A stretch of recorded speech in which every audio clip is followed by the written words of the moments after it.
2절까지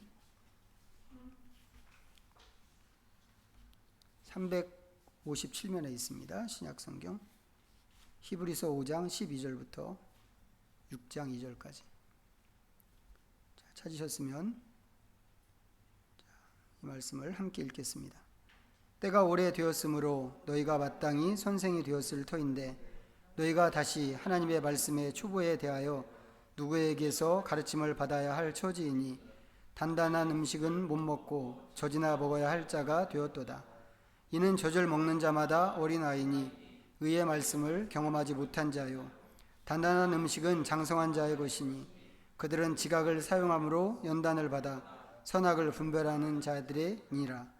그러므로 우리가 그리스도의 도의 초보를 버리고 죽은 행실을 회개함과 하나님께 대한 신앙과 세례들과 안수와 죽은 자의 부활과 영원한 심판에 관한 교훈의 터를 다시 닦지 말고 완전한 대로 나아갈지니라. 아멘.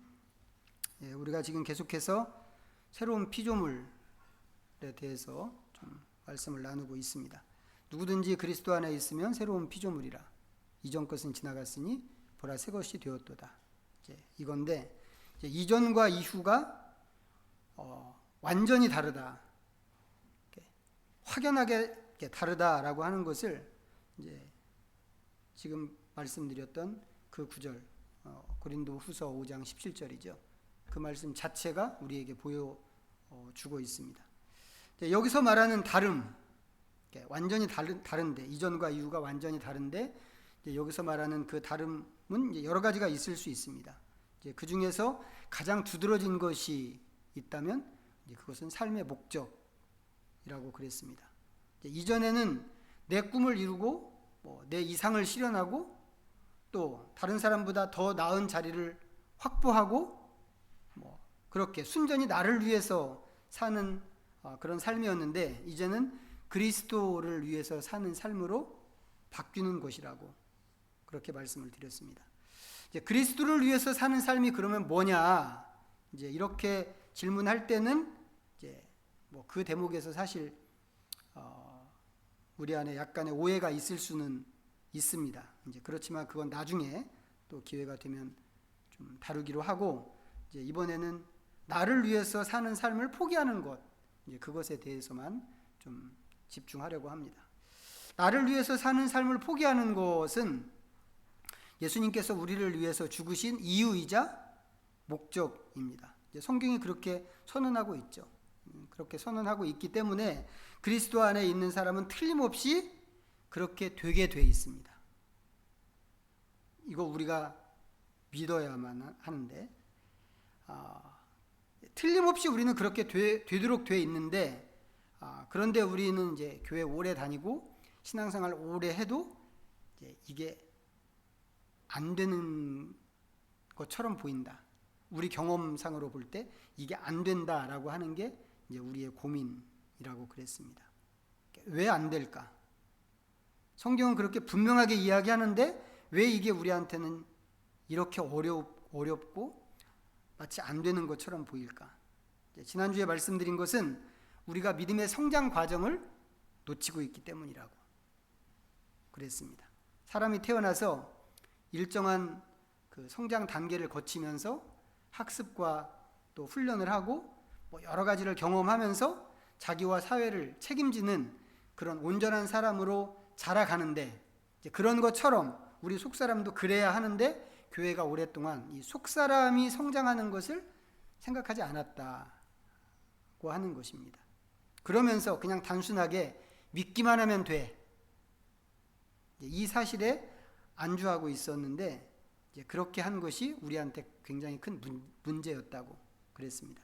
물론 우리는 영적 성장이 중요하다고 하는 거 알고 있습니다. 그리고 교회는 교회대로 지금까지 교회 역사를 쭉 이제 거쳐오면서 교회는 교회대로 성도들을 영적으로 성장시킨다고 하면서 여러 가지 모양으로 애를 썼습니다. 그 중에 대표적인 것이 제자훈련이었습니다. 제자훈련. 굉장히 힘들죠. 예전에 다 받아보셨잖아요. 그렇죠? 이게 되게 힘들단 말이죠. 2년 동안 2년 동안 거의 우리가 중고등학교 다닐 때만큼이나 열심히 공부를 해야만 쫓아갈 수 있는 거니까 이게 굉장히 힘이 듭니다. 그래서 제자훈련을 제대로 받으려고 하면 그 기간 동안에는 아무것도 하지 말아야만 하죠. 그동안에 교회에서 뭐 여러 가지 봉사하고 했던 사람도 그런 거 전부 이제는 내려놓고 완전히 제자훈련 받는 것만 집중해야 그 훈련을 제대로 받을 수 있습니다. 그래서 제자훈련 이 훈련생을 받아들일 때 가족들 동의서를 받습니다. 원칙적으로 그렇게 하게 돼 있어요. 가족들 동의서를 받고 그만큼 헌신할 의지가 있는가를 확인하는 인터뷰를 아주 꼼꼼하게 또 하면서 시작을 합니다. 그러니까 이 훈련받는 것 자체가 정말 대단한 일인 게 틀림이 없습니다. 그런데 제자훈련으로 유명한 서울의 어떤 교회가 불법과 편법으로 일을 하다가 사회적인 비난을 받는다고 하는 뉴스를 우리가 본 적이 있습니다.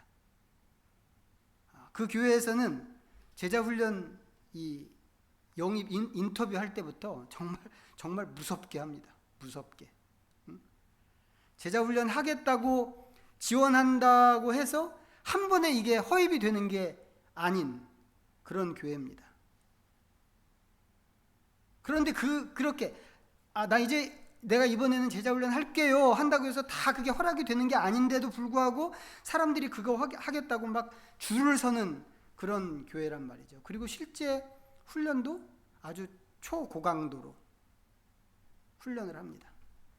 지금도 여전히 그렇게 열심히 훈련을 하고 있습니다. 그런데 사회적으로는 안 좋은 뉴스에 나온다고 하는 거죠.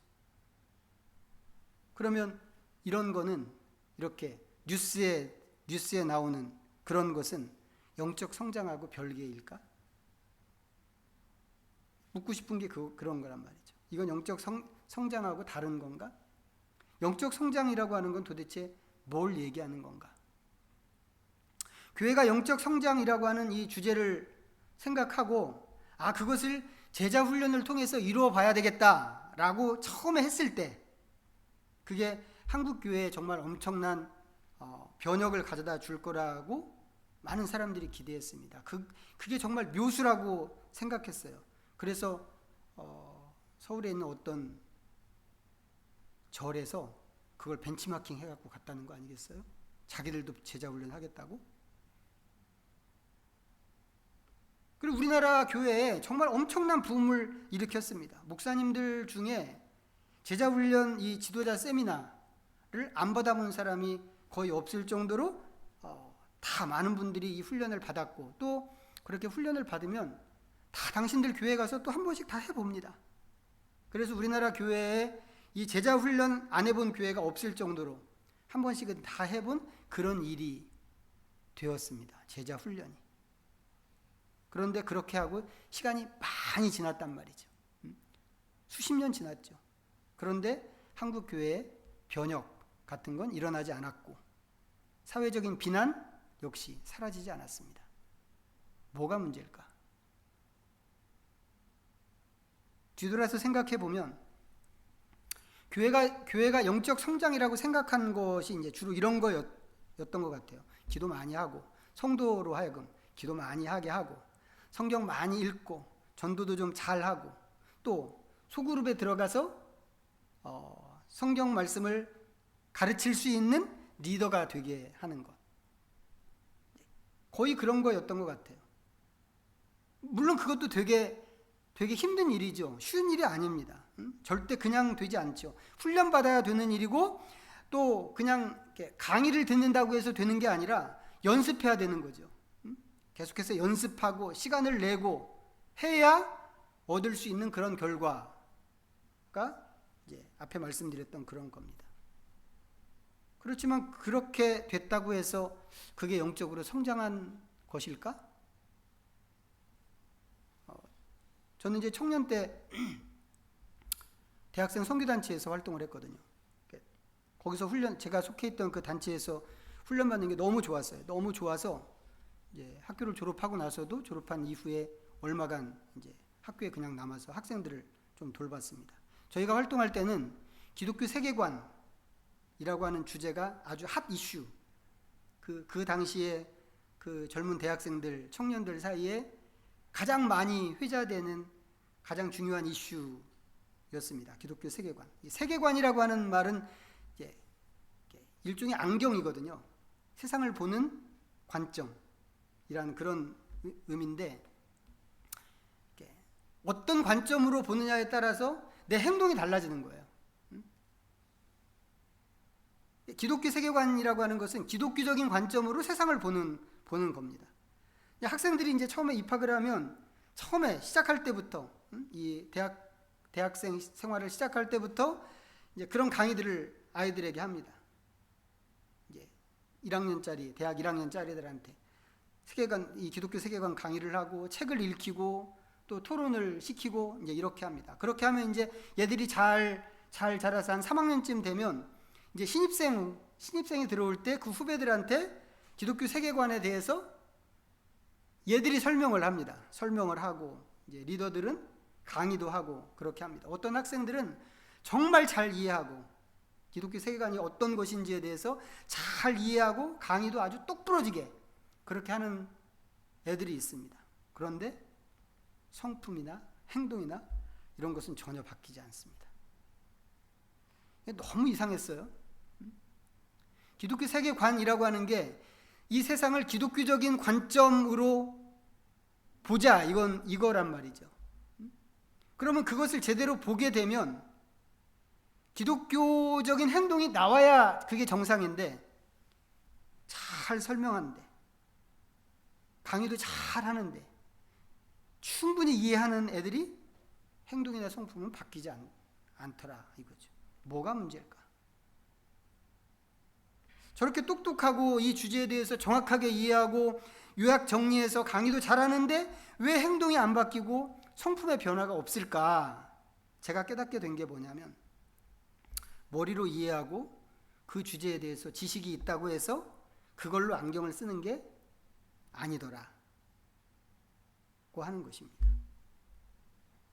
성경이 말하는 우리의 성장 목표는 뭐였나요? 그리스도의 장성한 분량이 충만한 데까지 자라는 것입니다. 다른 말로 하면 우리 안에 그리스도의 형상을 이루는 것입니다. 그런데 교회는 예수님처럼 되는 것, 그거 생각하지 않고 소그룹 리더가 되는 것을 생각했단 말이죠. 물론 예수님처럼 되는 것을 생각하는 경우가 있기는 있었습니다. 그리고 꽤 많은 사람들이 그것을 생각했습니다. 하지만 그건 대부분 교리적으로 생각하는 거죠. 교리적으로 생각하는 것이고 성화라고 하는 그 이름으로만 생각하는 거였습니다. 저는 대부분의 기독교인들이 그 교리를 믿는다고 확신합니다. 예수님처럼 되는 것에 대해서 다들 믿는다고 저는 분명히 그렇게 믿습니다. 그런데 실제로 예수님처럼 되는 것, 실제로 예수님처럼 되기 위해서 내가 그럼 할 일이 무엇인가, 이것은 거의 생각하지 않는 것 같습니다. 예수님처럼 되는 것은 뭐예요 그럼? 죽은 다음에나 있을 일이라고 그렇게 생각하는 거죠. 제가 총각 때 저희 어머니에게 이런 말씀을 드렸더니 저희 어머니가 발끈하셨어요. 내가 예수님이냐? 이렇게. 예수님이나 그렇게 살지 어떻게 나보고 그렇게 살으라고 그러는 거야? 성경이 요구하고 있는 거란 말이죠. 예수님처럼 되어야 한다. 근데 그거 생각하지만 그거는 죽은 다음에나 이루어질 일이지라고 이렇게 미리 포기를 하고 살았단 말이죠. 지금은 어떻게 해야 한다고요? 지금은 해봐야 안 되는 일이라고 대부분 그렇게 생각을 하고 있는 것 같습니다. 그러다 보니까 어떤 일이 생기나요? 오늘 읽은 히브리서 말씀 같은 그런 상태가 되는 것입니다. 이 본문은 이제 지난번에도 한번 읽었던 말씀인데 길지 않으니까 아까 읽었지만 다시 한번 읽어보도록 하겠습니다. 한번 다시 읽어보죠. 히브리서 5장 12절부터 6장 2절까지 시작. 때가 오래되었으므로 너희가 마땅히 선생이 되었을 터인데 너희가 다시 하나님의 말씀의 초보에 대하여 누구에게서 가르침을 받아야 할 처지이니 단단한 음식은 못 먹고 젖이나 먹어야 할 자가 되었도다. 이는 젖을 먹는 자마다 어린아이니 의의 말씀을 경험하지 못한 자요. 단단한 음식은 장성한 자의 것이니 그들은 지각을 사용함으로 연단을 받아 선악을 분별해야 하는 자들이니라.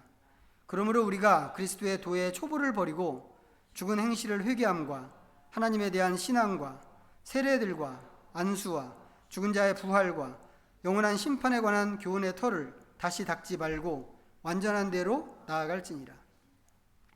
예수님처럼 되기 위해서 내가 할 일이 무엇인가를 생각하지 않고 살게 되면 어떤 일이 생기는가? 예수 믿고 시간이 지나면 선생이 되어야 하는데 선생이 못 되고 어린아이로만 있게 된다고 하는 것입니다. 소그룹 리더가 되는 것은 선생이 되는 거 아닌가요? 어떻게 생각하세요? 소그룹 리더가 되는 건 선생 아닌가? 우리가 보통 그렇게 생각합니다. 그래서 선생 되라고 제자 훈련 시키는 거란 말이죠. 작은 모임에서 그 선생 노릇 하라고 제자 훈련 받은 사람들을 파송합니다. 팀을 맡겨주고 그룹을 맡겨주고 이렇게 하면 훈련 받은 사람들이 또 가서 그걸 잘 해냅니다. 그럼 되는 거 아닌가? 그럼 선생이 된 거 아닌가? 그런데 지금 읽은 이 말씀이 어린아이를 벗어나는 것을 뭐에 견줘서 얘기하는가? 이걸 보면 놀랍단 말이죠. 6장 부분, 본문의 6장 부분, 6장 1절과 2절인데 다시 한번 이 대목만 보겠습니다. 읽어보겠습니다. 시작. 그러므로 우리가 그리스도의 도의 초보를 버리고 죽은 행실을 회개함과 하나님께 대한 신앙과 세례들과 안수와 죽은 자의 부활과 영원한 심판에 관한 교훈의 털을 다시 닦지 말고 완전한 대로 나아갈지니라. 여기서 말하는 이 조항들, 주제들 생각해 보세요. 회개와 하나님에 대한 믿음, 세례, 안수, 부활, 영원한 심판, 이런 것들이 얼마나 중요한 주제들인가 한번 생각해 보세요. 여기서 말하는 이런 것들은 기독교 신앙에서 가장 중요한 것들이라고 교회가 역사 속에서 내내 가르친 그런 주제들입니다. 우리가 강조했던 태도를 생각하면 기독교 신앙에서 이것보다 더 중요한 것은 없습니다. 그래서 제자훈련 들어가면 제자훈련에서 가르치는 게 뭐예요? 이거예요, 이거. 이거 가르칩니다. 그런데 지금 읽은 이 구절이 얘기하는 게 뭐라고요? 그런 교훈은 다시 닦지 말아야 하는 교훈이고 이제는 버려야 하는 교훈이다. 이겁니다. 왜 그런가요? 왜? 이런 것들은 그리스도의 도의 초보에 해당하는 것이기 때문에, 이런 것들은 기독교 신앙의 기초에 해당하는 것이고 전부 어린아이들에게나 필요한 것이기 때문에 장성한 성도라면, 장성한 신자라면 여기에 머물러서는 안 되고 거기서 더 나가야 된다라고 하는 것입니다. 어디로 나가나요? 더 여기서 완전한 대로 나가야 된다고 하는 거죠.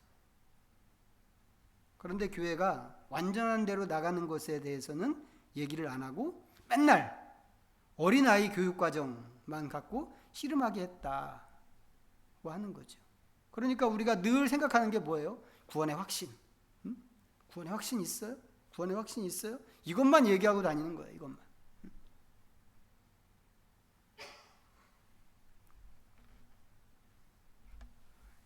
제가 청년 때 저한테 영향을 많이 준 목사님이 계시거든요. 그 목사님은 저를 모르는데 저는 잘 아는 그런 목사님이 계시는데 그 목사님은 이 문제를 이정표를 붙들고 앉아 있는 것 같은 일이라고 그렇게 표현을 하셨어요. 제가 20대 때 제가 그 얘기 처음 들었는데 제가 무릎을 쳤습니다. 무슨 얘기인지 아시게 이해하셨죠? 부산을 가는데 부산 간다고 이렇게 출발을 했는데 고속도로에서 부산 400km라고 붙은 이정표를 봤단 말이죠. 그걸 끌어안고 나는 찾았네 라고 하면서 감격하고 거기 앉아 있는 거라고. 옛날에 1980년도에 여의도 광장에서 있었던 민족 복음화 대성회 구호가 나는 찾았네 였거든요. 이 이정표를 보고 그렇게 하는 거예요. 부산 400km라고 쓴 이정표는 뭐예요? 그 뭘 얘기하는 거예요? 400km를 더 가야 된다. 이 얘기란 말이죠. 그래야 거기가 부산이라고 하는 겁니다. 그런데 그렇게 안 하고 이 이정표를 붙들고 나는 찾았어. 나는 찾았어. 그거 갖고 감격하고 더 갈 생각을 안 하고 그냥 그 자리에 앉아 있었다고 하는 겁니다. 누가요? 교회가. 그럼 성경이 얘기하는 이 완전한 데 이건 뭘까요? 완전한 대로 더 나아가야 된다라고 하는데 성경이 말하는 완전한 데는 그럼 뭘까? 예수님의 형상을 이루는 거죠. 그것도 모양만 갖추는 그런 게 아니라 그리스도의 장성한 분량이 충만한 데까지 자라는 것. 이게 우리가 바라보아야 하는 완전한 목표입니다. 지난주에 봤던 말씀 다시 한번 볼까요? 갈라디아서 4장입니다. 갈라디아서 4장 306페이지.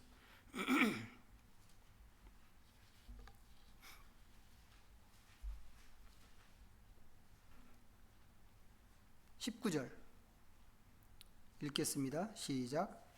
나의 자녀들아 너희 속에 그리스도의 형상이 이루기까지 다시 너희를 위하여 해산하는 수고를 하노니. 바울의 얘기라고 그랬죠. 성도 입장에서는 다시 태어나는 그런 마음으로 이 경주를 해야 된다고 하는 겁니다. 내 안에 그리스도의 형상이 이루어지기까지. 이거 이루어서 어떻게 하겠다는 거예요? 이거 이루어서 그럼 그리스도의 형상을 내 안에 이룸으로 인해서 뭐 하겠다는 걸까요? 자, 2장 20절 보겠습니다. 갈라디아서 2장 20절. 시작. 내가 그리스도와 함께 십자가에 못 박혔나니 그런즉 이제는 내가 사는 것이 아니요 오직 내 안에 그리스도께서 사시는 것이라. 이제 내가 육체 가운데 사는 것은 나를 사랑하사 나를 위하여 자기 자신을 버리신 하나님의 아들을 믿는 믿음 안에서 사는 것이라. 이 말씀 이제 지난번에 봤던 고린도후서 5장 15절 말씀하고 되게 비슷하죠. 그리스도께서 왜 죽으셨는가? 라고 하는 그 물음에 대해서 더 이상은 나를 위해서 살지 않고 그리스도를 위해서 살게 하려고 그리스도께서 죽으셨다. 이제 이렇게 얘기했는데 여기서도 이제 비슷하게 지금까지는 내가 살았지만 이제는 내 안에 계시는 그리스도께서 사시는 것이다. 이렇게 이야기하고 있습니다.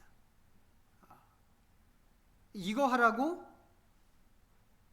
우리 안에 그리스도의 형상을 이루라고 그러시는 거죠. 이거 하려면 이런 삶을 살려고 한다면 이걸 목표로 삼는다면 내 안에 그리스도의 형상이 먼저 이루어져야 된다라고 하는 겁니다. 내가 그리스도처럼 되어야만 하는 겁니다. 그래야 이런 삶이 가능해지기 때문에 그렇습니다.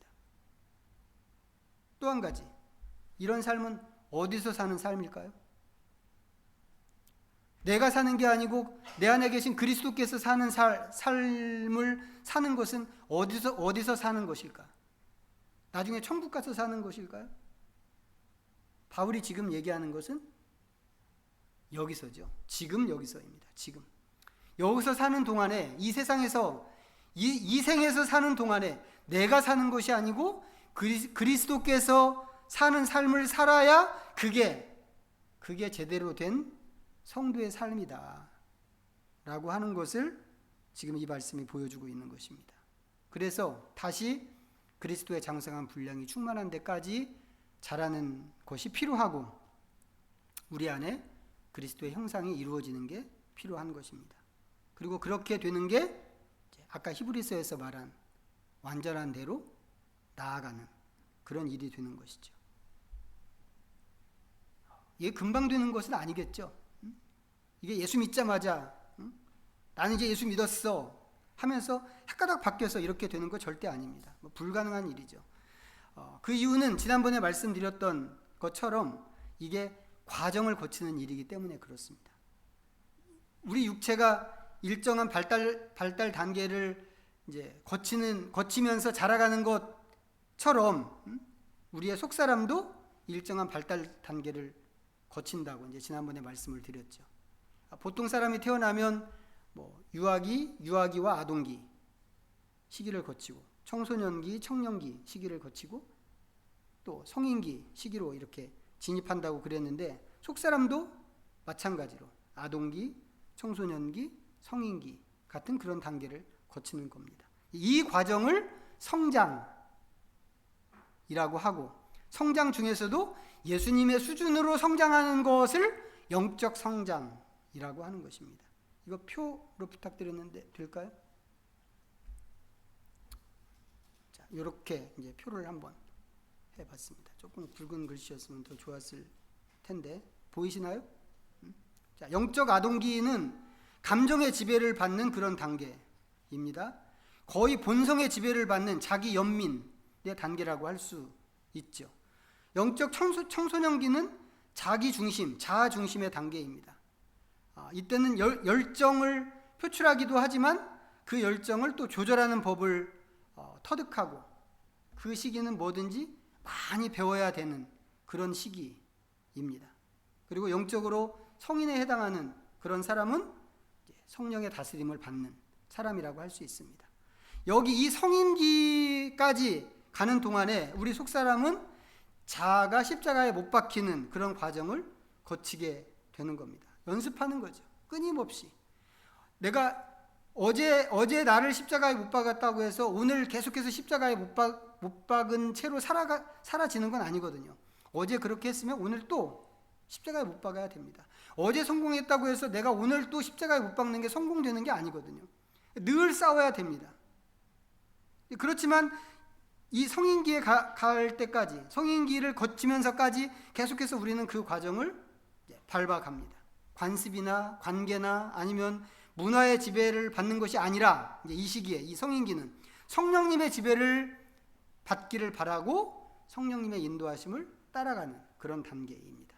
하나님께서 자기를 어떻게 부르셨는가에 대해서 관심이 있는 단계이고 그리스도 안에서 나에게 주어진 특권이 무엇인가 하는 것을 분별할 수 있는 그런 단계고 하나님 나라에 대해서 내가 져야 될 책임이 무엇인가를 이해하는 단계고 그 책임에 자기를 드리는 그런 수준에 속해 있는 사람이 성인기에 해당하는 사람입니다.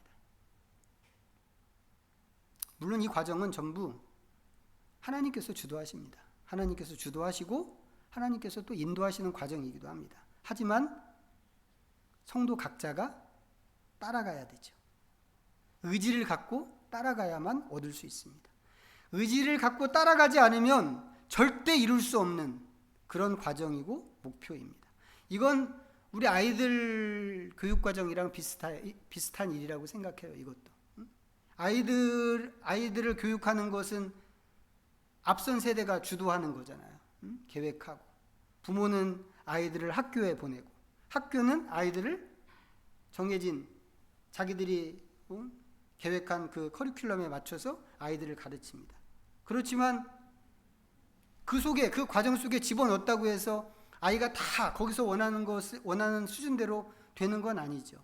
그 과정에 아이가 적극적으로 참여하게 될 때 그 아이가 목표에 제대로 도달할 수 있게 되는 것이죠. 과정에 충실하지 않고 자기를 성장시키지 않게 된다면 어떻게 될까요? 나중에 기회가 와도 기회를 잡을 수가 없고 또 사회적인 책임이나 시대적인 책임 같은 것은 생각할 수 없는, 감당하기 어려운 그런 상태에 그냥 머물러 있는 것이죠. 속사람의 성장도 마찬가지입니다. 골격은 하나님께서 준비하시죠. 목표도 하나님께서 정하십니다. 과정 전체를 하나님께서 인도하십니다. 하지만 우리 자신이 그 과정에 나를 드리고 헌신할 때 우리는 하나님께서 정하신 목표에 도달할 수 있다고 하는 것입니다. 이게 우리가 져야 되는 책임이라고 하는 것을 우리가 좀 꼭 기억할 수 있으면 좋겠습니다. 그래서 더 이상은 어린아이 수준에 머무르지 않고 예수님의 수준까지, 장성한 예수님의 수준까지 충분히 성장해서 성경이 말하는 완전한 대로 나갈 수 있는 우리 각자가 다 되시기를 부탁드리겠습니다. 기도하겠습니다. 이 말씀 잠시 생각하면서 하나님 앞에 묵상의 시간 갖도록 하겠습니다.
하나님, 우리를 값없이 구원하시는데 얼마나 큰 그림을 그리셨는지를 생각합니다. 우리에게는 감당할 수 없을 만큼 큰 축복인데 우리는 오랫동안 하나님의 구원을 오해하고 그 구원을 욕심내지 못했습니다. 이제 하나님께서 주시는 구원을 얻은 백성으로서 그 구원의 영광스러운 완성을 바라봅니다. 더 이상은 어린아이로 있지 않고 장성한 자가 가는 완전한 데를 향하기로 마음에 결단하오니 우리의 가는 길을 인도하시고 마음의 앞에 놓이는 모든 장애물과 어려운 고비들을 믿음으로 뛰어넘게 하시옵소서. 바울의 고백처럼 우리도 이제는 내가 살지 않고 그리스도께서 사는 인생이 되기를 소원합니다. 예수님의 이름으로 기도하옵나이다. 아멘. 모두 자리에서 일어나셔서 찬송가 634장